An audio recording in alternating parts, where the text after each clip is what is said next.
The spare tire and jack are located under the rear cargo floor. First, lift the cargo floor mat. You'll see a covered access panel. Remove this panel to reveal the spare tire winch mechanism. To lower the spare tire, use the provided tire iron or lug wrench to turn the winch counterclockwise. Lower the tire completely, disconnect the retainer, and remove the tire. The jack is also located in this compartment, often in a black pouch or secured with straps. It's a hydraulic scissor jack rated for the vehicle's weight. The lug wrench and tire iron are usually bundled with the jack. If you have a flat tire, first park safely on a flat surface and turn on your hazard lights. Loosen the lug nuts on the flat tire while it's still on the ground, but don't remove them completely. Place the jack at the designated jacking point near the flat tire, which is marked on the frame.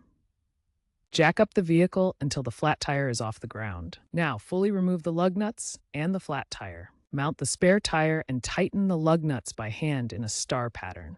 Lower the vehicle and fully tighten the lug nuts with the wrench.